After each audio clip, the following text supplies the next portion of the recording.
Kemah berbagai macam bentuk, kemah berbagai macam ragam. Kemah ada 3 hal yang perlu disampaikan di sini. Yang pertama seperti apa, kedua seperti apa, ketiga seperti apa, ikuti. Audio Jungle. Audio Jungle. Assalamualaikum warahmatullahi wabarakatuh. Salam Kak Yatno Bintang. Kemah dalam perjalanannya memiliki 3 jenis. Jenis pertama adalah kemah pendidikan. Yang kedua kemah wisata. Yang ketiga kemah kegiatan. Nah, sekarang ini saya berada di latar belakang kemah wisata. Kemah wisata adalah kemah yang dibangun orang-orangnya untuk berwisata, untuk berhealing, untuk rekreasi. Jadi sehari penuh waktu tidak dibatasi, yang penting dia tidurnya di tenda nyaman sambil merasakan alam. Dan itu melepaskan lelah, dan dengan berkemah ini mereka mampu mencuci kegalauan, mencuci ketidakenakan badan menjadi sesuatu yang baru dan energi baru. Itulah kemah wisata. Dan kemah wisata biasanya sudah dalam bentuk glamping, glamour camping, atau mendirikan tenda sendiri, tetapi tidak bagaimana cara mendirikan tenda, hanya untuk wisata. Nah, yang kedua, ikuti. Nah, yang kedua adalah kemah kegiatan. Yang dimaksud dengan kemah kegiatan adalah peserta kemah hanya untuk bertidur, tetapi mereka keluar untuk melaksanakan kegiatan. Seperti ini namanya kemah literasi, artinya berada di dalam tenda, tapi tidak bagaimana cara mendirikan tenda, bagaimana nyaman tenda itu tidak, tetapi untuk melakukan kegiatan di siang hari dan malam hari, tenda hanya dipakai untuk tidur. Dan tenda-tenda seperti ini biasanya sudah terpasang oleh panitia dan peserta tinggal ikut. Yang penting adalah kegiatan yang dijalankan mereka. Bukan masalah tendanya, tetapi masalah inti kegiatan. Karena kemah kegiatan, maka namanya bisa bermacam-macam. Ada kemah literasi, ada kemah sepak bola, ada kemah puisi, ada kemah lingkungan, dan seterusnya. Yang penting dia kegiatan.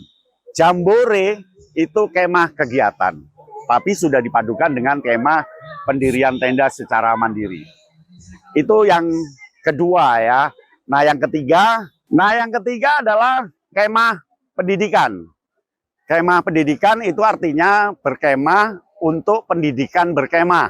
Artinya di situ peserta bagaimana cara mendirikan tenda, bagaimana mengatur sanitasi lingkungan, kemudian nanti dilepas lagi, diganti tenda baru lagi dalam hitungan waktu, hitungan menit, dan tenda ditata supaya sehat, tenda ditata supaya lancar. Itu adalah kemah pendidikan. Dan kemah pendidikan ini biasanya untuk para pemula. Bagaimana cara mendirikan tenda supaya kencang, lurus, dan air tidak tertahan di atas. Jadi tidak boleh melendong, tidak boleh menggelembung sehingga tempat padahnya air.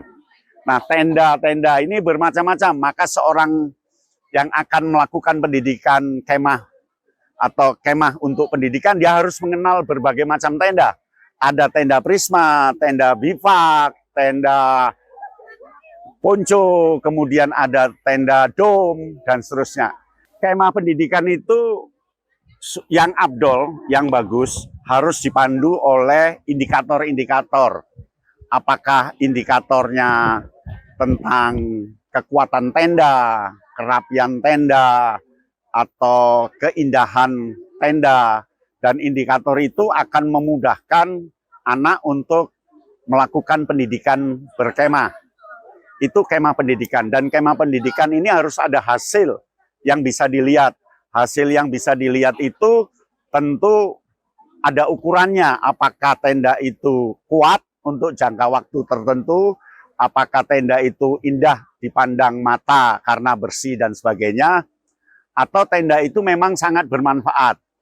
Jadi kalau bisa kemah pendidikan itu jangan sehari, Jadi 3 hari, hari pertama bentuknya seperti apa, hari kedua seperti apa, hari ketiga seperti apa, ada perubahan kemah pendidikan itu. Beda dengan kemah kegiatan. Kalau kemah kegiatan, tenda hanya untuk dipakai tidur, tetapi juga harus ada indikator tentang kenyamanannya supaya besoknya bisa ikut kegiatan yang bagus. Dilihat penataannya, bagaimana kegiatan yang jangan sampai tenda mengganggu kegiatan anak-anak dalam berkemah. Tenda itu media, daya dukung melakukan kegiatan. Semakin tendanya dirawat, dipelihara meskipun tidak dalam rangka pendidikan, itu akan mendukung kemah kegiatan. Seperti kemah literasi ini, tendanya mendukung. Sehingga anak tidak direpotkan, tidak diganggu, dan tidak merasa risih dengan tenda yang ditiduri. Sebab kalau terganggu, risih, anak akan punya daya turun, daya lemah dalam melaksanakan kegiatan. Sehingga perlu panitia yang memantau tenda itu. Tenda di sini hanya untuk tidurnya peserta, dan peserta bisa mengerjakan tugas di dalam tenda, bisa bersengkrama dengan teman lainnya untuk melaksanakan sebuah kegiatan. Kemah wisata itu kemah yang tentu memiliki lokasi yang dipilih, yang dingin, di pinggir sungai yang bagus, kemudian ada keindahannya, lalu bagaimana perkemahan wisata itu membuat penghuninya itu merasa fresh, merasa hilang kekusutannya, merasa hilang gangguan-gangguan hidupnya selama ini, sehingga punya energi baru setelah melakukan kemah wisata. Nah, jadi kemah itu ada 3, kemah wisata, kemah kegiatan, dan kemah pendidikan. Demikian, salam Kayana Bintang. Audio Jungle. Audio Jungle.